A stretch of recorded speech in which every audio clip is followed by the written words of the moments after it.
जय गुरुदेव, जय गायत्री माता। श्रीमद् भागवत 29वां अध्याय, भक्ति का मर्म और काल की महिमा। तृतीय स्कंद। इसमें देवहूति ने पूछा, प्रभु, प्रकृति पुरुष और महत्वादि का जैसा लक्षण सांख्य शास्त्र में कहा गया है तथा जिसके द्वारा उनका वास्तविक स्वरूप अलग अलग जाना जाता है, और भक्ति योग को ही जिसका प्रयोजन कहा गया है, वह अब आपने मुझे बताया। अब कृपा करके भक्ति योग का मार्ग मुझे विस्तार पूर्वक बताइए। इसके सिवा वर्णन कीजिए जिनके सुनने से जीव को सब प्रकार की वस्तुओं से वैराग्य होता है, जिसके भय से लोग शुभ कर्मों में प्रवृत्त होते हैं, और जो ब्रह्म आदि का भी शासन करने वाला है। उस सर्वसमर्थ काल का स्वरूप भी आप मुझसे कहिए।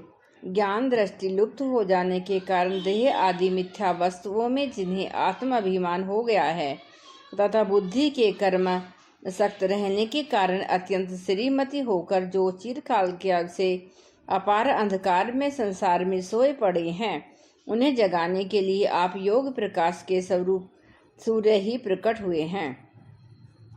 श्री मैत्रेय जी कहते हैं कि कुरु श्रेष्ठ विदुर जी, माता के ये मनोहर वचन सुनकर महामुनि कपिल जी ने उनकी प्रशंसा की और जीवों के प्रति दया से द्रवीभूत हो बड़ी प्रसन्नता के साथ उनसे इस प्रकार बोले।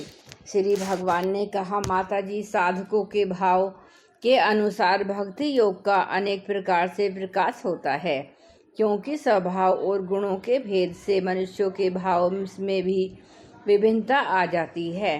जो भेददर्शी क्रोधी पुरुष हृदय में हिंसा, दंभ अथवा मात्सर्य का भाव रखकर मुझसे प्रेम करता है, वह मेरा तामस भक्त है।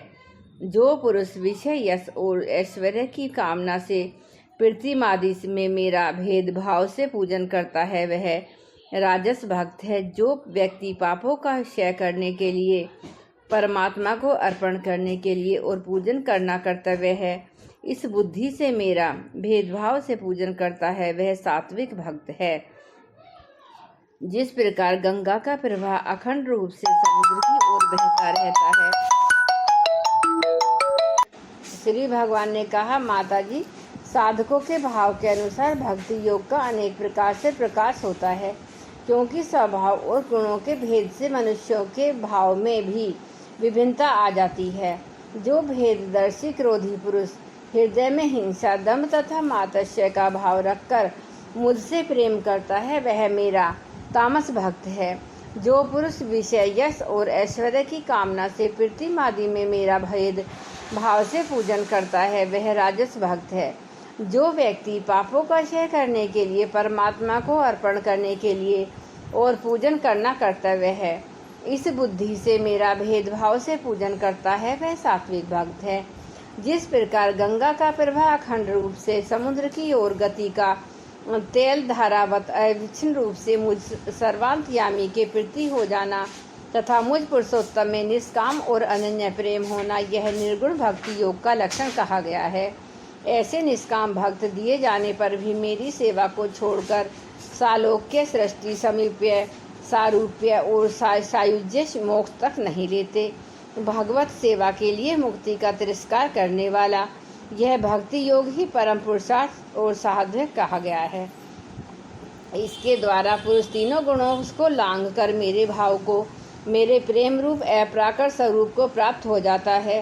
निष्काम भाव से श्रद्धा पूर्वक अपने नित्य नैमित्तिक कर्तव्यों का पालन कर नित्य प्रति हिंसा रहित उत्तम क्रिया योग का अनुष्ठान करने, मेरी प्रतिमा का दर्शन, स्पर्श, पूजा, स्तुति और वंदना करने, प्राणियों में मेरी भावना करने, धैर्य और वैराग्य के अवलंबन, महापुरुषों का मान, दीनों पर दया और सामान्य स्थिति वालों के प्रति मित्रता का व्यवहार करने, यम नियमों का पालन, अध्यात्म शास्त्रों का श्रवण और मेरे नामों का उच्च स्वर से कीर्तन करने से तथा उनकी मन सरलता, सत्पुरुषों के संग और अहंकार के त्याग से मेरे धर्मों का अनुष्ठान करने वाले भक्त पुरुष का चित्त अत्यंत शुद्ध होकर मेरे गुणों के श्रवण मात्र से अनायास ही मुझ में लग जाता है।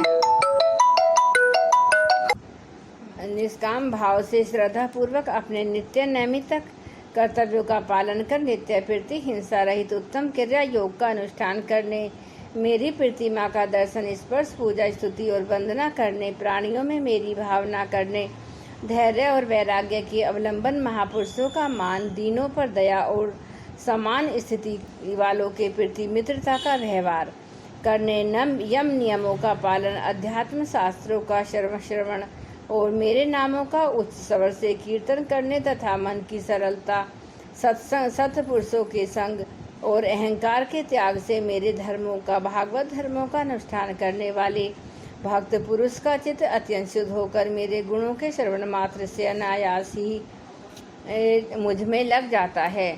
जिस प्रकार वायु के द्वारा उड़कर जाने वाला गंध अपने आश्रय पुष्प से घ्राण इंद्रिय तक पहुंच जाता है, उसी प्रकार भक्ति योग में तत्पर और राग द्वेष आदि विकारों से शून्य चित्त परमात्मा को प्राप्त कर लेता है। मैं आत्मा रूप से सदा सभी जीवों में स्थित हूँ, इसलिए जो लोग मुझ सर्वभूत स्थित परमात्मा का अनादर करते केवल प्रतिमा में ही मेरा पूजन करते हैं, उनकी वह पूजा स्वांग मात्र है।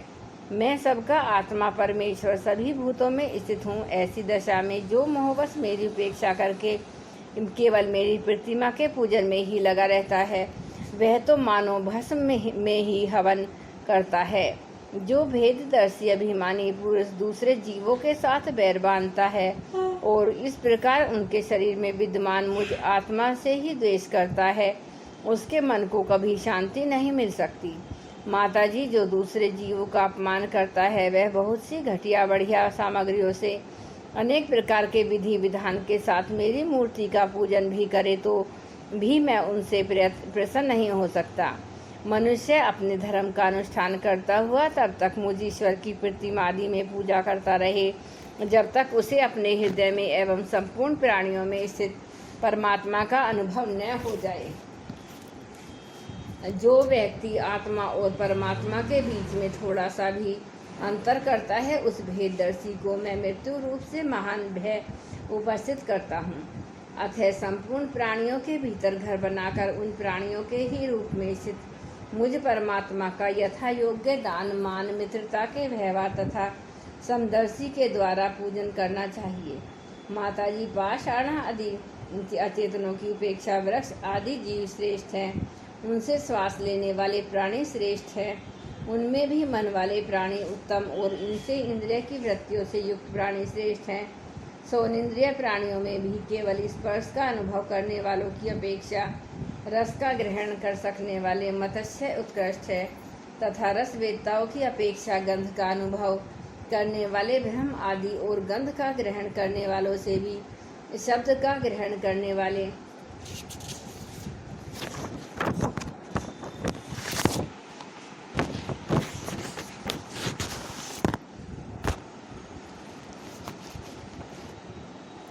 श्रेष्ठ हैं। उनसे भी रूप का अनुभव करने वाले कान का आदि उत्तम हैं और उनके अपेक्षा जिनके ऊपर नीचे दोनों ओर दांत होते हैं, वे जीव श्रेष्ठ हैं। उनमें भी बिना पैरों वालों से बहुत से चरण वाले श्रेष्ठ हैं तथा बहुत चरण वालों से भी 4 चरण वाले और 4 चरण वालों से भी 2 चरण वाले मनुष्य श्रेष्ठ हैं। मनुष्यों में भी 4 वर्ण श्रेष्ठ हैं, उनमें भी ब्राह्मण श्रेष्ठ है। ब्राह्मणों में वेद को जानने वाले उत्तम हैं और वेदज्ञों में वेद का तात्पर्य जानने वाला श्रेष्ठ है। तात्पर्य जानने वालों से संशय निवारण करने वाले, उनसे भी अपने वर्णाश्रमित धर्म का पालन करने वाले तथा उनसे भी आसक्ति का त्याग और अपने धर्म का निष्काम भाव से आचरण करने वाले श्रेष्ठ हैं। उनकी अपेक्षा भी जो लोग अपने संपूर्ण कर्म, उनके फल तथा अपने शरीर को भी मुझे ही अर्पण करके भेदभाव छोड़कर मेरी उपासना करते हैं, वे श्रेष्ठ हैं। इस प्रकार मुझे ही चित्त और कर्म समर्पण करने वाले अकर्ता और समदर्शी पुरुष से बढ़कर मुझे कोई अन्य प्राणी नहीं दिखता।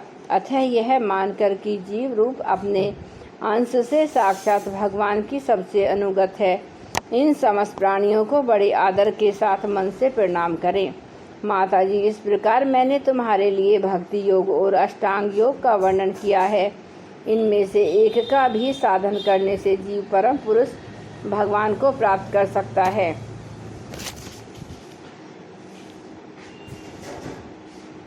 भगवान परमात्मा पर ब्रह्म का अद्भुत प्रभाव संपन्न तथा जगत आदि के पदार्थों के नानाविध वैचित्र्य का हेतु बेभू स्वरूप विशेष ही काल नाम से विख्यात है।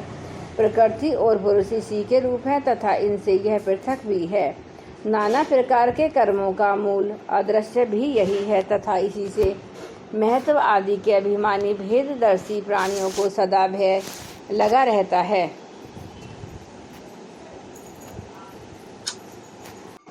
माताजी, इस प्रकार मैंने तुम्हारे लिए भक्ति योग और अष्टांग योग का वर्णन किया।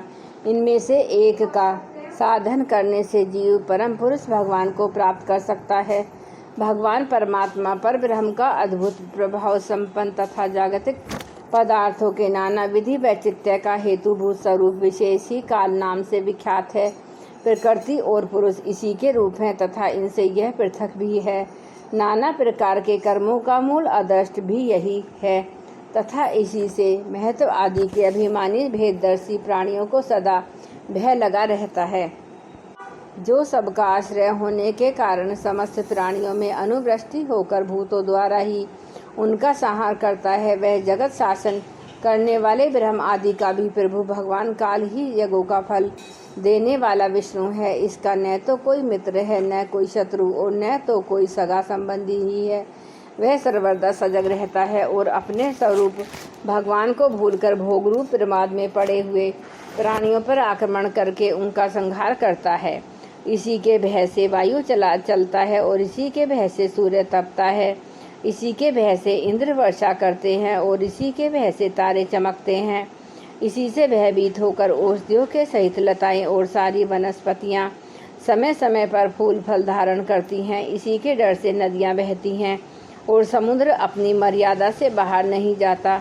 इसी के भय से अग्नि प्रज्वलित होती है और पर्वतों के सहित पृथ्वी जल में नहीं डूबती।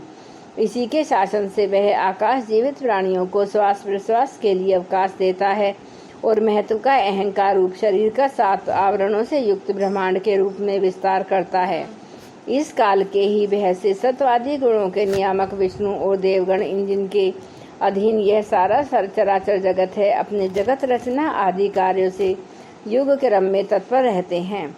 अविनाशी काल स्वयं अनादि किंतु दूसरों का आदि करता है तथा स्वयं अनंत होकर भी दूसरों का अंत करने वाला है। यह पिता से पुत्र की उत्पत्ति कराता हुआ सारे जगत की रचना करता है और अपनी संहार शक्ति मृत्यु के द्वारा यमराज को भी मरवाकर इसका अंत कर देता है।